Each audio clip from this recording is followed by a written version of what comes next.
नमस्कृत्य नरं चैव नरोत्तमं देवीं सरस्वतीं व्यासं ततो जयमुदीरयेत्।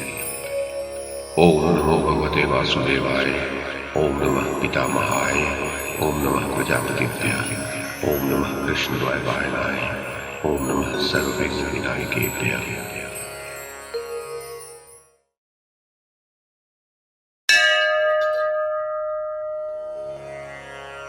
नारद जी ने पुनः कहा, सृंजय, सुना है संकृति के पुत्र रंती देव भी जीवित नहीं रहे। उनके यहाँ 2 लाख रसोइये थे जो घर पर आए हुए अतिथि ब्राह्मणों को सुधा के समान मीठी, कच्ची और पक्की रसोई तैयार करके जिमाते थे। राजा रंती देव प्रत्येक पक्ष में सुवर्ण के साथ सहस्रों वृषभ दान करते थे। एक एक वृषभ के साथ 100-100 गौएं होती थी। साथ ही 800-800 स्वर्ण मुद्राएं दी जाती थी। उनके साथ यज्ञ और अग्निहोत्र के सामान भी होते थे। ये नियम उन्होंने 100 वर्ष तक चलाया था। वे ऋषियों को कमंडलू, घड़े, बटलोई, पिठर, शैया, आसन, रथ, राजभवन, गृह, वृक्ष तथा अन्न धन दिया करते थे। वे सब वस्तुएं स्वर्ण की ही होती थी। रंती देव की वह अलौकिक समृद्धि देखकर पुराण वेत्ताओं ने इस प्रकार उनका यशोगान किया। हमने कुबेर के घरों में भी रंती देव के समान धन का भरा पूरा भंडार नहीं देखा। फिर मनुष्यों के यहाँ तो हो ही कैसे सकता है। उनके यहाँ जो कुछ था सब स्वर्ण का ही था। उसे भी उन्होंने यज्ञ में ब्राह्मणों को दान कर दिया। उनके दिए हुए हव्य और कव्य को देवता तथा पितर प्रत्यक्ष ग्रहण करते थे। ब्राह्मणों की सब कामनाएं उनके यहाँ पूर्ण होती थी। सृंजय, वे भी तुमसे और तुम्हारे पुत्र से श्रेष्ठ थे। जब उनकी भी मृत्यु हो गई तो तुम्हें अपने पुत्र के लिए शोक नहीं करना चाहिए।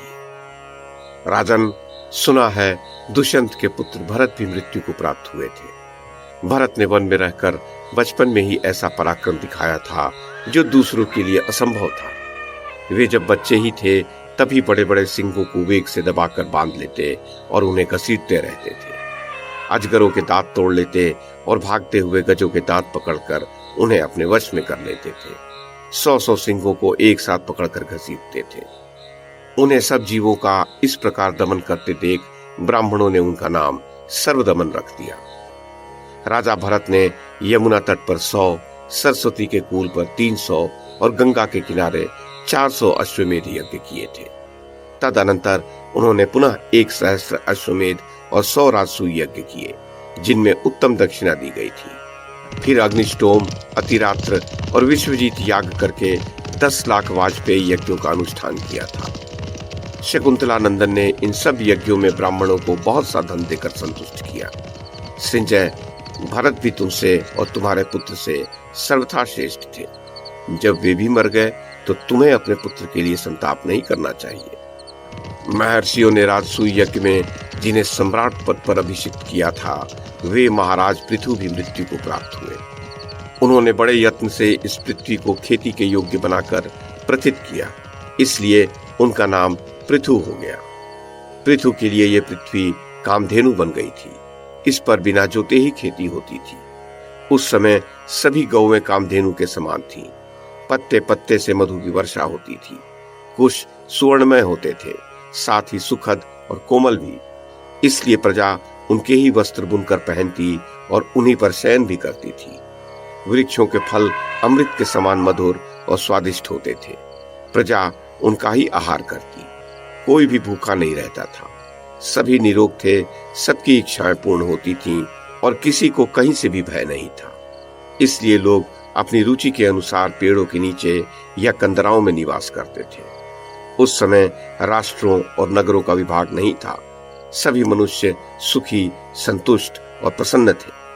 राजा पृथु जब समुद्र में यात्रा करते तो जल थम जाता था और पर्वत उन्हें मार्ग देते थे। उनके रथ की ध्वजा कभी नहीं टूटी। एक बार उनके पास वनस्पति, पर्वत, देवता, असुर, मनुष्य, सर्प, सप्तर्षि, यक्ष, गंधर्व, अप्सरा तथा पितरों ने आकर कहा, महाराज, आप ही हमारे सम्राट हैं। आप ही हमें कष्ट से बचाने वाले हैं तथा आप ही हमारे राजा, रक्षक और पिता हैं। आप हमें अभिष्ट वरदान दें जिससे हम लोग अनंत काल तक तृप्ति और सुख का अनुभव करें। ये सुनकर राजा ने कहा, ऐसा ही होगा। ये कहकर वेन कुमार पृथु ने अपना आजगव नामक धनुष और जिनकी कहीं तुलना नहीं थी ऐसे भयंकर बाण हाथ में ले लिए और कुछ सोचकर पृथ्वी से कहा, वसुधे, तुम्हारा कल्याण हो। आओ, इन प्रजाजनों के लिए शीघ्र ही मनोवांछित दूध की धारा बहाओ, तब मैं जिसका जैसा अभिष्ट अन्न है उसे वैसा दे सकूंगा। वसुधा बोली, वीर, तुम मुझे अपनी पुत्री मान लो। राजा संजय तब जितेंद्रिय राजा पृथु ने तथास्तु कहकर वहां सारी आवश्यक व्यवस्था की। तदनंतर प्राणियों के समुदाय ने उस समय वसुधा को दूहना आरंभ किया। सबसे पहले दूध की इच्छा वाले वनस्पति उठे। उस समय गोरूप धारिणी पृथ्वी वात्सल्य स्नेह से परिपूर्ण हो बछड़े, दूहने वाले और दुग्ध पात्र की इच्छा करती हुई खड़ी हो गई। वनस्पतियों में से खिला हुआ शाल वृक्ष बछड़ा हो गया, पाकर का पेड़ दूहने वाला बन गया, गूलर सुंदर दुग्ध पात्र का काम देने लगा। कटने पर पुनः पनप जाना यही दूध था।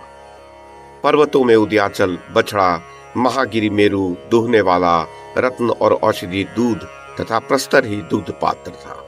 देवताओं में भी उस समय कोई दूहने वाला और कोई बछड़ा बन गया। उन्होंने पुष्टिकारक अमृतमय प्रिय दूध दूह लिया। असुरों ने कच्चे बर्तन में मायामय दूध का ही दोहन किया। उस समय द्विमूर्धा दूहने वाला और विरोचन बछड़ा बना था। भूतल के मनुष्यों ने कृषि कर्म और खेती की उपज को ही दूध के रूप में दूहा। उनके बछड़े के स्थान पर स्वयंभू मनु थे और दूहने का कार्य पृथु ने किया। सर्पों ने तुम्बी के बर्तन में पृथ्वी से विष का दोहन किया। उनकी ओर से दूहने वाला धृतराष्ट्र और बछड़ा तक्षक था। अक्लिष्ट कर्मा सप्तर्षियों ने ब्रह्म अर्थात वेद और तप का दोहन किया। उनके दुग्धा बृहस्पति, पात्र छंद और बछड़ा राजा सोम थे। यक्षों ने कच्चे बर्तन में पृथ्वी से अंतर्धान विद्या का दोहन किया। उनके दुग्धा कुबेर और बछड़ा महादेव जी थे। गंधर्वों और अप्सराओं ने कमल के पात्र में पवित्र गंध को ही दूध के रूप में दूहा। उनका बछड़ा चित्ररथ और दूहने वाला गंधर्व राज विश्वरुचि थे। पितरों ने पृथ्वी से चांदी के पात्र में स्वधा रूपी दूध का दोहन किया। उस समय उनकी ओर से वैवस्त्र यम, बछड़ा और अंतक दूहने वाले थे। सृंजय, इस प्रकार सभी प्राणियों ने बछड़ों और पात्रों की कल्पना करके पृथ्वी से अपने अभिष्ट दूध का दोहन किया था, जिससे वे आज तक जीवन निर्वाह करते आ रहे हैं। तदनंतर प्रतापी वेन कुमार पृथु ने नाना प्रकार के यज्ञों द्वारा यजन करके मन को प्रिय लगने वाले संपूर्ण भोगों की प्राप्ति कराकर सब प्राणियों को तृप्त किया। पृथ्वी पर जो कुछ भी पदार्थ है उनके ही आकार के सुवर्ण के पदार्थ बनवाकर राजा ने अश्वमेध यज्ञ में उन्हें ब्राह्मणों को दान किया। उन्होंने 66 सहस्त्र स्वर्ण के गज बनवाकर ब्राह्मणों को दान किए थे। स्वर्ण की पृथ्वी भी बनवाई और उसे मणियों से विभूषित करके दान कर दिया। सृंजय, वे तुमसे और तुम्हारे पुत्र से श्रेष्ठ थे, किंतु जब वे भी मृत्यु से नहीं बच सके तो तुम्हें भी अपने पुत्र के लिए शोक नहीं करना चाहिए। सृंजय, महातपस्वी शूरवीर, वीर जन वंदित महायशस्वी जमदग्नि नंदन परशुराम जी भी अतृप्त अवस्था में ही मृत्यु के मुख में चले जाएंगे, जिन्होंने इस पृथ्वी को सुखमय बनाते हुए आदि युग के धर्म का जहां निरंतर प्रचार किया था तथा परम उत्तम संपत्ति को पाकर भी जिनके मन में किसी प्रकार का विकार नहीं आया था। जब क्षत्रियों ने गाय के बछड़े को पकड़ लिया और पिता जमदग्नि को मार डाला, तब उन्होंने मौन रहकर ही समर भूमि में दूसरों से कभी पराजित न होने वाले कृतवीर कुमार अर्जुन का वध किया था। उस समय मरने मारने का निश्चय करके एकत्र हुए 64 करोड़ क्षत्रियों को उन्होंने एकमात्र धनुष के द्वारा जीत लिया था। उसी युद्ध के क्रम में परशुराम जी ने 14 सहस्त्र दूसरे ब्रह्मद्रोहियों का दमन किया और दंत क्रूर नामक राजा को भी मार डाला।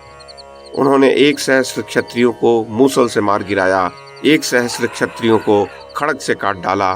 तदोपरांत 1 सहस्त्र क्षत्रियों को वृक्षों की शाखाओं से उद्बंधन के द्वारा मार डाला और पुनः 1 सहस्त्र को जल में डुबो दिया।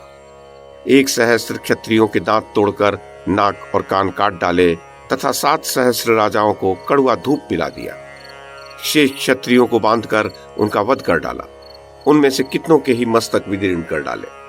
गुणावती से उत्तर और खांडव वन से दक्षिण पर्वत के निकटवर्ती प्रदेश में लाखों है वंशीय क्षत्रिय वीर पिता के वध से कुपित हुए बुद्धिमान परशुराम जी के द्वारा समर भूमि में मारे गए थे। वे अपने रथ, अश्व और गजों सहित मारे जाकर वहां धराशायी हो गए थे। परशुराम जी ने उस समय अपने परशु से 10 सहस्त्र क्षत्रियों को काट डाला। आश्रम वासियों ने आर्त भाव से जो बातें कही थी, वहां के श्रेष्ठ ब्राह्मणों ने भृगुवंशी परशुराम दौड़ो बचाओ इस प्रकार कहकर जो करुण क्रंदन किया था, उनकी वह कातर पुकार परशुराम जी से नहीं सही गई थी। तदनंतर प्रतापी परशुराम जी ने काश्मीर, दरद, कुंती, क्षुद्रक, मालव, अंग, वंग, कलिंग, विदेह, ताम्रलिप्त, रक्षोवाह, वितिहोत्र, त्रिगर्त, मार्तिकावत, शिबी तथा अन्य सहस्रों देशों के क्षत्रियों का अपने तीखे बाणों द्वारा संहार किया था।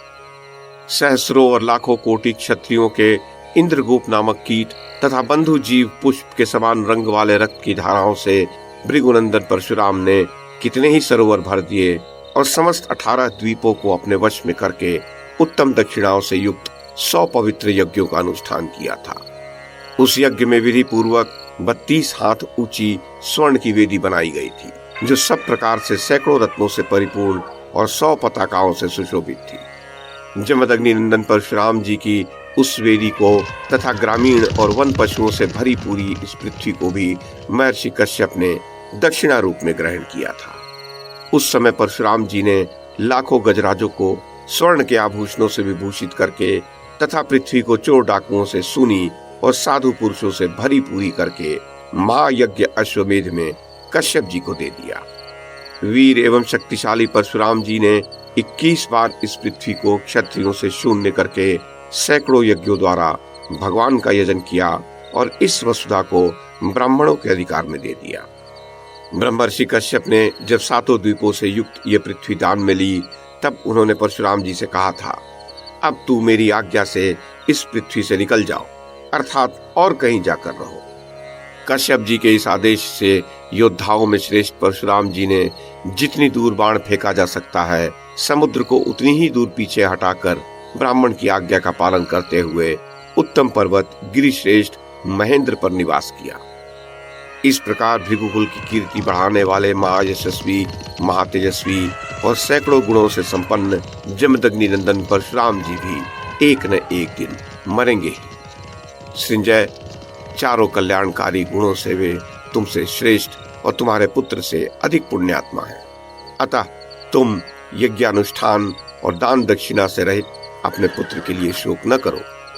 नरश्रेष्ठ सृंजय, अब तक जिन लोगों का वर्णन किया गया, वे चतुर्विध कल्याणकारी गुणों में तो तुमसे बड़े थे ही, तुम्हारी अपेक्षा उनमें सैकड़ों मंगलकारी गुण अधिक भी थे।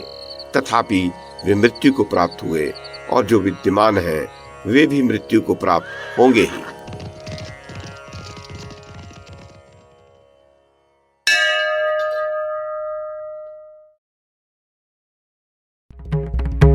YouTube के माध्यम से महाभारत की कथा को एक श्रृंखला के रूप में प्रस्तुत करने का हमारा ये प्रयास यदि आपको सराहनीय लगा हो तो कृपया इस कड़ी को लाइक और शेयर करें, चैनल को सब्सक्राइब करें और बेल आइकन को दबाएं। साथ में अन्य लोगों को भी देखने के लिए प्रेरित करें।